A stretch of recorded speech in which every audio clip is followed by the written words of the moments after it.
ਉਹ ਕਿਸੇ ਦਾ ਜਿਗਰਾ ਦੱਸੋ ਕਰੋੜਪਤੀ ਅਰਬਪਤੀ ਖਰਬਪਤੀ ਦਾ ਜਿਹੜਾ ਕਹਿੰਦਾ ਹੈ ਕਿ ਜਨਾਬ ਇਹ ਆਪਣੀ ਜ਼ਮੀਨ ਤੇ ਪਾਓ ਤੇ ਸਾਡੇ ਕੋਲ ਪੈਸੇ ਨਾ ਦੇਣਾ। ਅਗਲੇ ਕਹਿੰਦੇ ਸਾਡੀ ਪ੍ਰੋਡਕਟ ਸਭ ਤੋਂ ਵਧੀਆ, ਸਾਡੀ ਚੀਜ਼ ਸਭ ਤੋਂ ਵਧੀਆ, ਇਹ ਜਨਾਬ ਨਾਲ ਪੈਸੇ ਵੀ ਦੇ ਦਿਓ। ਨਾਲ ਪੈਸੇ ਪੈਸੇ ਉਹ ਮੈਂ ਤਾਂ ਕਹਿ ਰਿਹਾ ਯਾਰ ਤੁਸੀਂ ਨਾ ਦਿਓ, ਜਦੋਂ ਰਿਜ਼ਕ ਅੱਲਾ ਨੇ ਮੇਰਾ ਲਿਖਿਆ ਤੇ ਮੈਂ ਤਾਂ ਰੱਬ ਕੋ ਮੰਗ ਰਿਹਾ, ਤੁਹਾਡੇ ਕੋ ਤਾਂ ਮੰਗਦਾ ਹੀ ਨਹੀਂ ਪਿਆ। ਰੱਬ ਤੁਹਾਨੂੰ ਦੇਗਾ ਤੇ ਤੁਹਾਡੇ ਦਿੱਤੇ ਚ ਮੈਨੂੰ ਵੀ ਮਿਲ ਜਾਏਗਾ।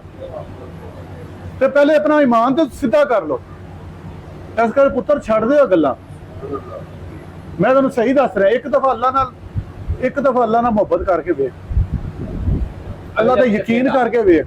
ਅੱਲਾ ਦੇਗਾ, ਅੱਲਾ ਹੀ ਦੇਗਾ। ਅੱਲਾਹ ਤਾਲਾ ਉਹ ਜਵਾਈ ਵੀ ਜਿਹੜੇ ਚੰਗੇ ਮਿਲ ਜਾਂਦੇ ਨੇ, ਜਿਹੜੇ ਤੁਹਾਡੇ ਸੱਕੇ ਪੁੱਤਰਾਂ ਨਾਲੋਂ ਬਿਹਤਰ ਨੇ, ਸੱਕੀ ਔਲਾਦ ਨਾਲੋਂ ਬਿਹਤਰ ਨੇ।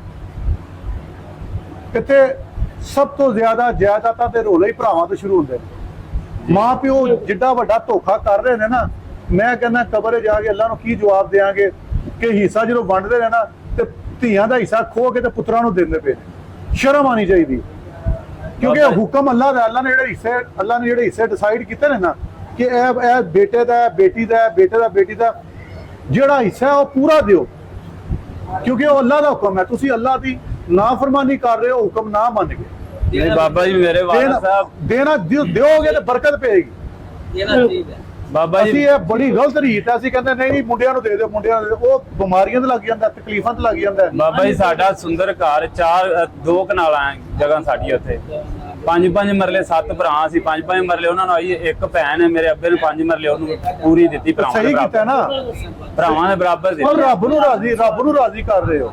ਰੱਬ ਰਾਜ਼ੀ ਤੇ ਜੱਗ ਰਾਜ਼ੀ। ਤੇ ਹੁਣ ਮੇਰਾ ਅੱਬਾ ਨਹੀਂ ਹੈਗਾ ਦੁਨੀਆ ਤੇ, ਨਾ ਅੰਮੀ, ਤੇ ਉਹ ਸਾਰੇ ਅਸੀਂ ਬਰਾਬਰ ਹੀ, ਯਾਨੀ ਕਿ ਕਬਰਸਤਾਨ ਸਾਡੇ ਲਾਗੇ। ਹਰ ਜੁਮੇ ਮੈਂ ਜੁਮੇ ਵਾਲੇ ਕੱਲ ਆਪਦੀ ਮਾਂ ਪਿਓ ਦੀ ਕਬਰ ਤੇ ਗਿਆ, ਉੱਥੇ ਦੁਆ ਮੰਗੀ। ਸਹੀ ਕਰ ਰਹੇ ਹੋ ਨਾ, ਜੁਮਾ ਸਹੀ ਕਰ ਰਹੇ ਹੋ। ਅੱਲਾ ਦਾ ਸ਼ੁਕਰ ਅਦਾ ਕਰੋ ਕਿ ਰੱਬ ਨੇ ਤੁਹਾਨੂੰ ਬੇਟੀਆਂ ਦਿੱਤੀਆਂ।